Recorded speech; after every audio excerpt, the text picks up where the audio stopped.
네, 오늘은 치매와 파킨슨 질환에 대해서 한번 알아보도록 하겠습니다. 이 한국 사회가 고령화 사회로 신속히 진입하고 있고, 이에 따라서 고령자들이 늘어남에 따라 노인성 질환의 대표적인 치매나 파킨슨 질환자들이 아주 급속도로 늘어나고 있습니다. 그래서 큰 사회적 문제가 되고 있기도 한데요. 이를 치료할 수 있는 방법들이 아직까지 특별히 확실히 밝혀진 바가 없어서 치료와 예방에 더 큰 어려움을 겪고 있는 것이 사실입니다. 보통 이 치매 환자는 우리나라에서 이 치매를 앓고 있는 환자분들은 한 70만 명 정도 된다고 하고요. 또 파킨슨을 앓고 있는 환자분들은 한 10만 명 정도 된다고 하는데요. 실제로는 알려지지 않은 것보다 더 많은 환자분들이 어려움을 겪고 있는 것이 아닌가 이렇게 생각됩니다. 또 치매나 파킨슨 같은 경우는 항상 돌보는 사람이 필요하기 때문에 가족들까지 그 질환 치료에 매달릴 수밖에 없어서 훨씬 많은 사람들이 이 질환의 치료를 위해서 노력하고 있다. 이렇게 말씀드릴 수가 있겠습니다. 치매라는 용어는 1624년에 중국 명나라의 의사 장계빈이라는 사람이 쓴 경학전서에서 제일 처음 등장을 하게 됩니다. 그 책에서 치매의 주요 증상으로 말이 횡설수설하고 거동이 불편하고 혹은 땀이 많이 나기도 하고 혹은 자주 우울증을 겪으면서 비상식적인 행동을 한다. 그리고 바깥을 자주 배회한다고 기술되어 있습니다. 이는 현재의 치매 증상과 매우 유사하다고 볼 수가 있겠습니다. 보통 한의학에서 치매는 노망이라고도 부르는데요. 매병, 치병, 치매, 건망, 전광, 허로 등의 범주로 나누어서 치료합니다. 또한 한의학에서 치매는 문치와 무치로 분류하기도 하는데요.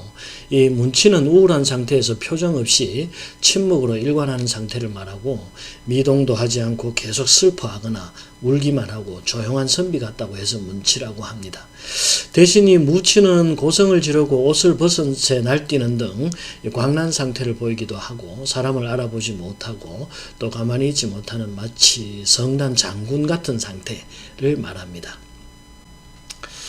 치매의 원인으로는 여러 가지가 알려져 있는데요. 그 중에서 가장 주요한 원인으로 알츠하이머 병으로 인한 치매와 뇌혈관 질환에 의한 혈관성 치매를 들 수가 있습니다. 알츠하이머 병은 한마디로 노인성 치매인데요. 뇌신경이 퇴행성 변화로 인해서 위축되어 기능이 상실된 경우이고요. 보통 베타 아밀로이드라고 하는 단백질이 신경 조직이 파괴된 부분에 많이 쌓여 있다고 하고요. 그 아밀로이드가 원인이라고도 하고 혹은 어떤 신경염증에 의한 노폐물이라고도 알려져 있는데 어쨌든 아밀로이드가 많이 쌓이고 신경이 위축되고 퇴화된 질환을 알츠하이머 병이라고 합니다. 또 이 혈관성 치매는 뇌경색이나 뇌출혈 등 뇌혈관의 손상에 의해서 뇌신경이 2차적으로 손상되어서 발생하는 경우를 말하고요. 그 외에 루이 소체 치매, 전두 측두역 치매, 파킨슨 치매, 알코올성 치매 등이 있습니다. 이름과 원인은 모두 다르지만 이 뇌신경의 손상과 퇴행을 유발하여서 치매가 발생한다는 점은 똑같습니다. 보통 알츠하이머 치매와 루이체 치매는 1차성 치매라고 말을 하고요. 혈관성 치매나 뇌종양 혹은 뇌수종이나 갑상선 기능 저하 등에 의해서 오는 치매를 2차성 치매라고 합니다. 이 1차성 치매 중에 루이체 치매는 진전과 같은 손떨림, 몸의 떨림을 유발하는데요. 이 질환은 알츠하이머와 파킨슨의 중간 정도의 위치에 있다고 이렇게 볼 수 있습니다. 치매 환자는 매년 증가하고 있는 추세에 있는데요. 이러한 치매 환자가 늘어나는 이유는 아무래도 고령화 사회가 진행되면서 치매 환자들이 늘고 있는 것으로 볼 수밖에 없는데요. 이 치매는 대표적인 노인성 질환이기 때문이죠.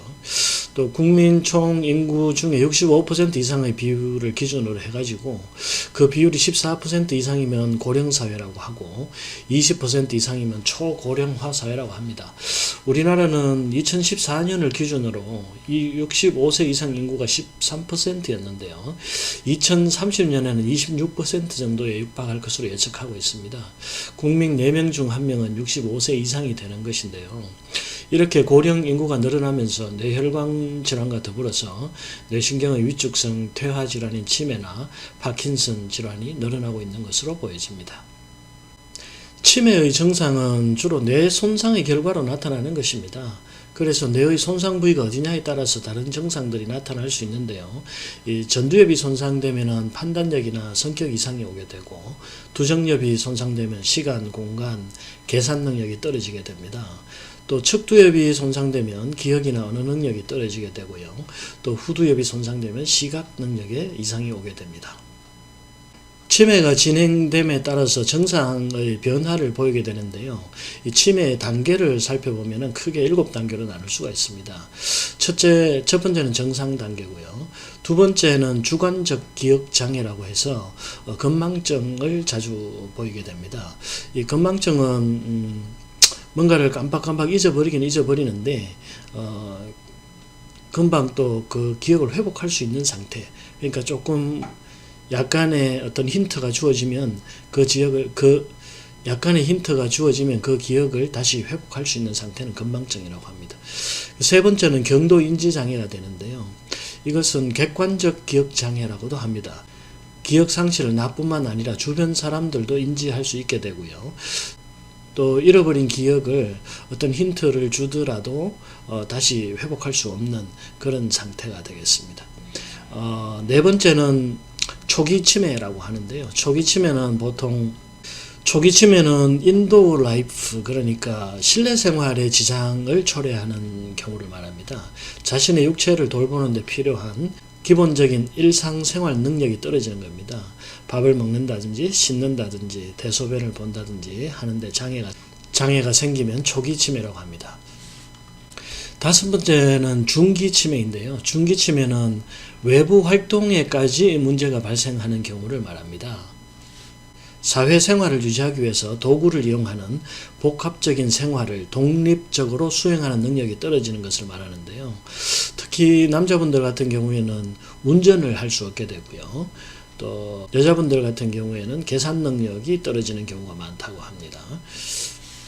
여섯 번째는 말기 치매인데요. 말기 치매 정도 되면은 거의 입원 상태나 누워서 지내는 경우가 많게 되고, 그 다음 치매가 더 진행되면은 사망에 이르게 됩니다. 치매가 오게 되면은 진압력의 장애가 오게 되는데요.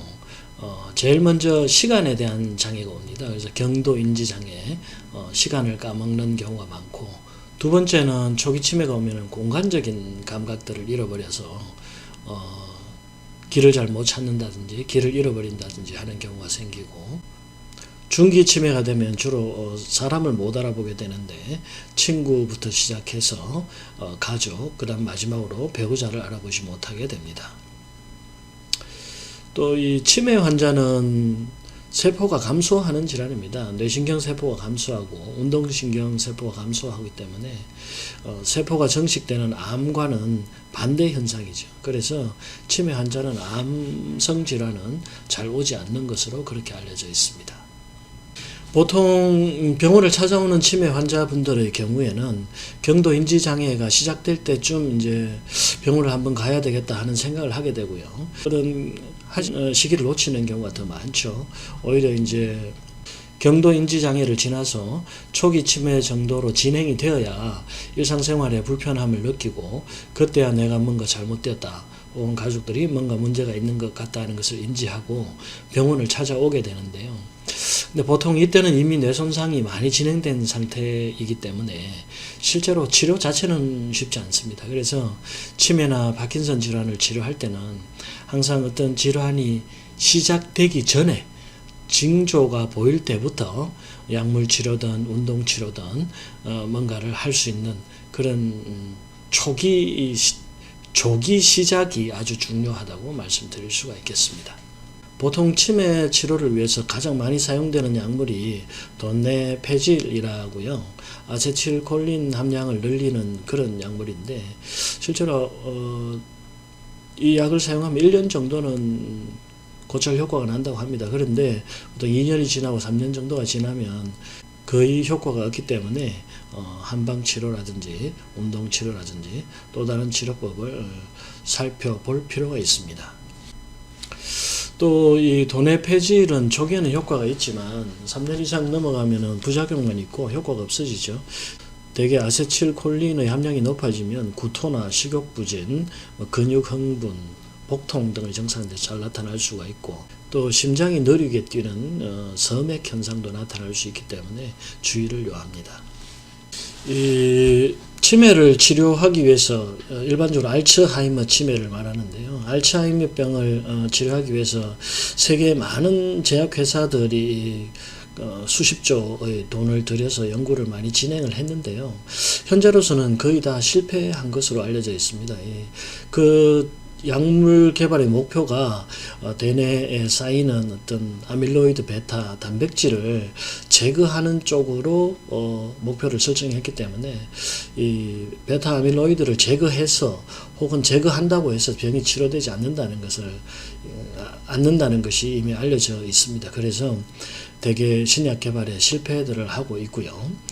이 베타 아밀로이드 자체도 종류가 70여 가지가 되기 때문에 그 전체를 다 없앨 수 있는, 제거할 수 있는 약물 개발은 사실 불가능하다고 봅니다. 그래서 최근에는 이 아밀로이드가 덜 쌓이도록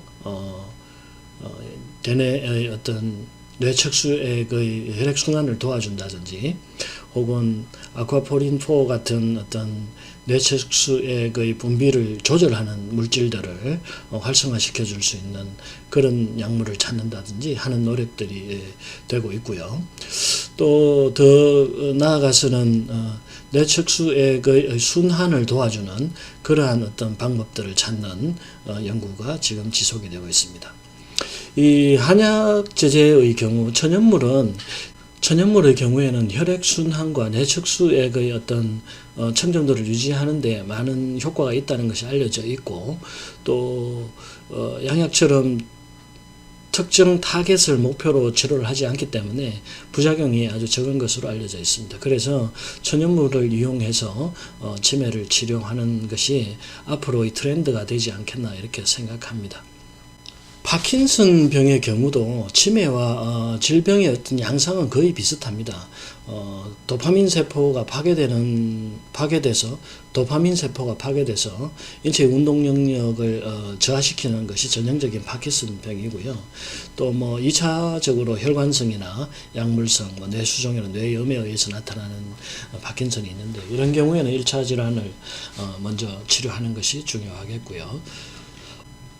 파킨슨의 진행을 보면은 먼저 한쪽이 먼저 오죠. 그리고 양쪽으로 번지고, 또 균형 감각을 상실하고, 혼자서는 움직일 수 없어서 외부 저력이 필요한 상태, 균형 감각을 상실하고 외부인의 도움이 필요한 그런 상태로 진행을 하게 됩니다. 파킨슨 치료제로 가장 많이 알려져 있는 것이 레바도파라고 도파민 생성을 도와주는 약물이 있는데요. 이 약물도 치매와 비슷하게 1년, 2년 정도는 효과가 있는데 3년 이상 지나면 거의 효과가 없는 것으로 알려져 있습니다. 또 도파민 분해 억제제를 사용하거나 혹은 아세틸콜린의 분비를 줄여가지고 도파민의 상승을 유도하는 약물도 있는데, 그런 약물을 안티콜린이라고 하고요. 또 안티콜린 약물을 너무 많이 사용하게 되면 오히려 치매를 유발하는 부작용을 일으킬 수가 있어서 적극적으로 사용할 수는 없는 상태에 있습니다. 결론적으로 말씀드리면 이 치매와 파킨슨이 이미 진단을 받을 정도까지 진행이 되면 그것을 건강한 상태로 돌릴 수 있는 방법은 없다입니다. 대신 어떠한 약물치료나 운동치료, 명상치료 등을 통해서 질병의 진행을 느리게, 조금이라도 더 느리게 하는 방법들을 찾는 것이고요.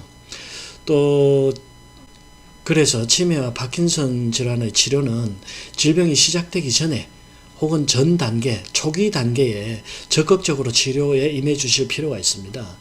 치매의 경우에 경도 인지 장애가 있을 때, 혹은 파킨슨의 경우에는 약간의 운동 장애가 나타나고 있을 때, 몸의 조절력이 떨어지기 시작할 때 약물 치료든 운동 치료든 뭔가 내 몸을 깨끗하게 건강한 상태로 유지할 수 있는 노력들을 해 주셔야 됩니다. 치료에 있어서는, 치료나 예방에 있어서 결론적으로 치매나 파킨슨은 전부 뇌신경세포의 파괴에 의해서 유래되는 질환입니다. 뇌신경세포가 왜 파괴되느냐? 뭐 베타 아밀로이드가 쌓였느냐, 어떤 노폐물이 쌓였느냐, 이제 그런 원인 물질을 찾는 것도 중요하고, 뭐 도파민이 덜 나오고 세로토닌이 덜 나오고 하는 신경 전달 물질의 어떤 보충도 중요하지만, 결국은 이 뇌신경 세포 염증이 주 원인입니다. 스트레스가 많다든지, 자율신경에 이상이 생긴다든지, 교감신경이 흥분한다든지, 술이나 담배 같은 어떤 인체에 해를 줄 수 있는 독성 물질들을 많이 섭취한다든지, 또 당뇨병이나 고혈압, 어떤 간염 같은 염증성 질환들이 몸에 광범위하게 퍼져 있어서 그것들이 신경세포에 염증을 유발한다든지 해서, 염증이 진행된 뇌세포 사이사이에 베타 아밀로이드 같은 독성 단백질들이 계속 쌓이게 되는 거죠. 그리고 세포는 죽어서 없어지고, 세포 숫자는 줄어들고, 독성 물질들은 증가하는 그 상태가 뇌신경에 특이적으로 작용을 해서 뇌신경세포가 파괴되고 숫자가 줄어들어서 어떤 운동신경을 주관하는 부분이 손상이 되면 파킨슨으로 진행을 하고, 기억세포나 인지세포를 파괴하면 치매로 진행을 하게 되는 겁니다. 그래서 뇌신경세포의 파괴를 억제할 수 있는 방법, 뇌신경세포의 염증을 차단할 수 있는 방법, 이것이 궁극적인 어떤 치료의 목표가 아닌가, 그렇게 생각이 됩니다. 한약 제제 중에서 어떤 염증을 차단하는 천연물들은 굉장히 많이 밝혀져 있습니다. 그래서 치매를 예방하는 물질이나 파킨슨을 예방할 수 있는 그런 약물들은 현재 밝혀진 것이 아주 많죠. 파킨슨 같은 경우에는, 치매 같은 경우에는 아까 말씀드린 아쿠아포린 4나 아쿠아포린 1 같은 것을 조절해주는 약물들이 되게 버섯류에 많다고 알려져 있습니다. 그래서 복령이나 석창포, 저령 이런 종류의 약물들이 많이 사용이 되고요. 또 이 염증을 차단하기 위해서는 NF-카파비와 같은 단백질을 차단해 줘야 되고, 콕스2나 PGE2의 활성을 막아줘야 되거든요.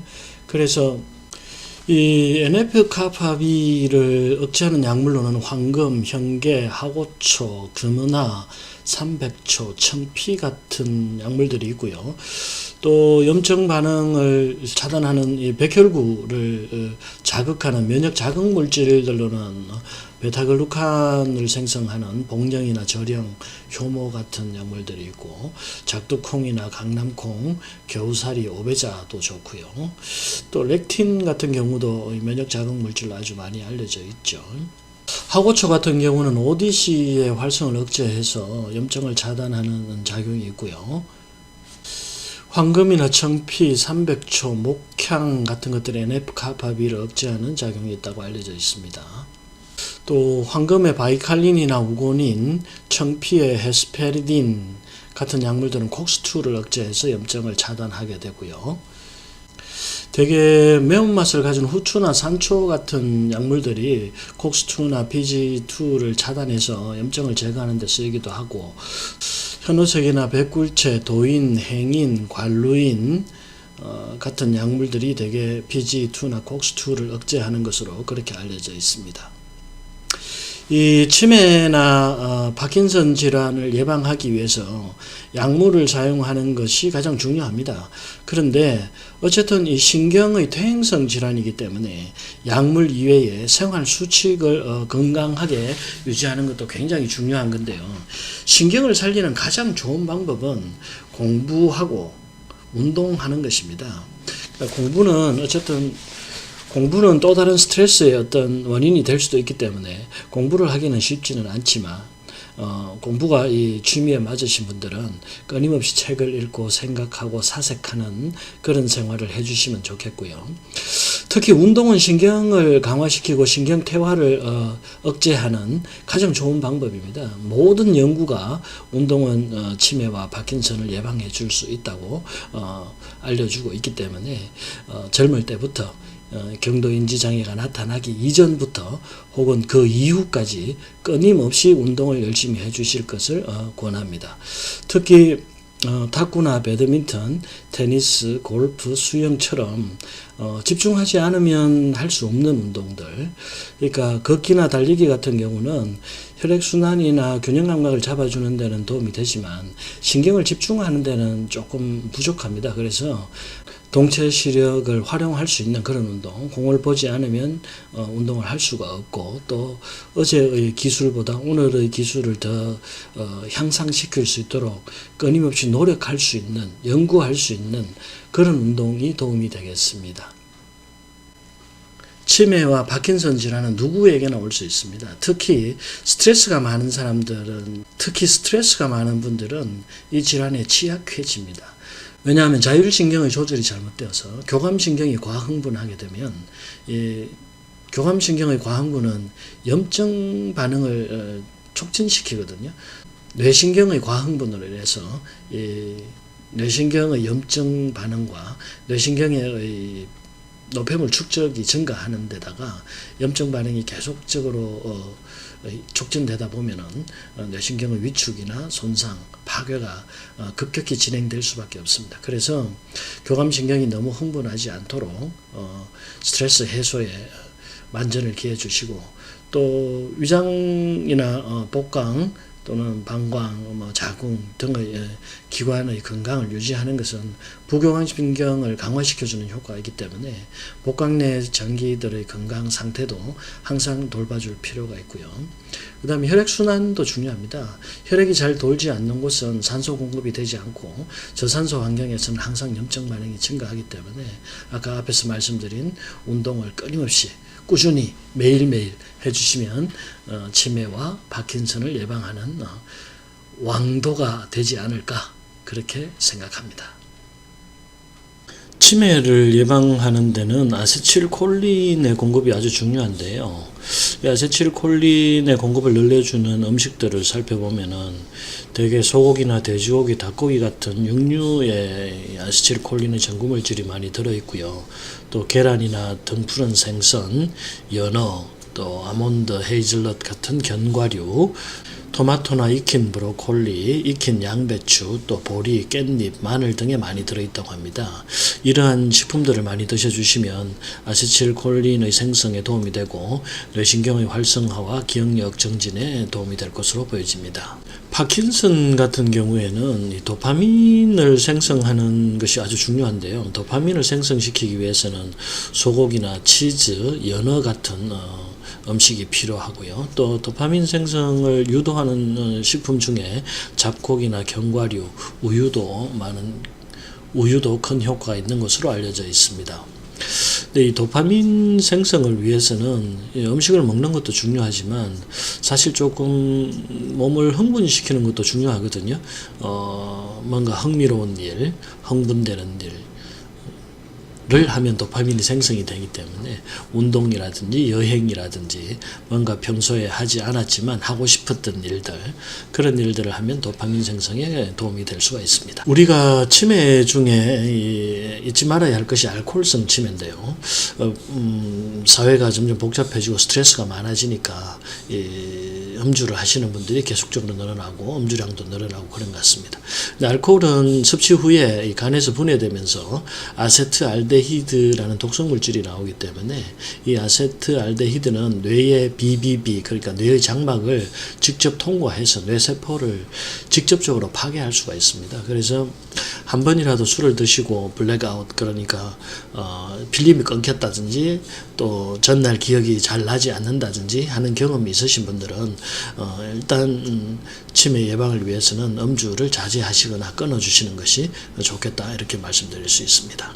치매를 치료하기 위해서 맥주 효모를 복용하는 방법도 아주 주요한 방법 중에 하나인데요. 우리가 육류나 계란, 우유, 치즈와 같이 단백질이 풍부한 음식을 먹게 되면 메티오닌이라는 아미노산이 몸에 들어오게 되는데요. 이 메티오닌은 비타민과 반응을 해서 시스테인으로 바뀌고, 또 몸속에 비타민이 부족해지면 호모시스테인이라는 돌연변이 물질로 변합니다. 그래서 이 호모시스테인이 혈관 내벽을 손상시켜서 혈전을 만들기도 하고 혈액순환을 방해하기도 하고요. 또 뇌혈관을 수축시켜서 치매를 야기하기도 하거든요. 그래서 이 호모시스테인의 생성을 막기 위해서 필요한 영양소가 엽산과 비타민 B군인데요. 대개 엽산은 시금치나 녹색 채소에 많이 들어있고 비타민 B는 생선, 고기, 우유 등에 풍부하긴 한데 이 두 가지가 한꺼번에 풍부하게 들어있는 식품이 맥주 효모입니다. 그래서 맥주 효모를 복용하시면 되는데 이 보통 맥주 효모는 탈모 치료제로 많이 알려져 있죠. 근데 실제로는 엽산이나 콜린, 메티오닌, 셀레늄 등이 풍부하고 또 비타민 B군이 다량 함유되어 있어서 암의 예방이나 뇌 건강을 정진시키는 데 아주 훌륭한 건강식품입니다. 이 맥주 효모를 매실이나 레몬즙 같은 유기산이 풍부한 음식과 함께 복용하시면은 인체 에너지 대사를 정진하는 효과가 있고 또 혈액순환을 촉진하거나 만성 피로를 개선하는 데도 큰 도움이 되기 때문에 치매 치료에 아주 좋은 식품이다. 이렇게 말씀드릴 수가 있겠습니다.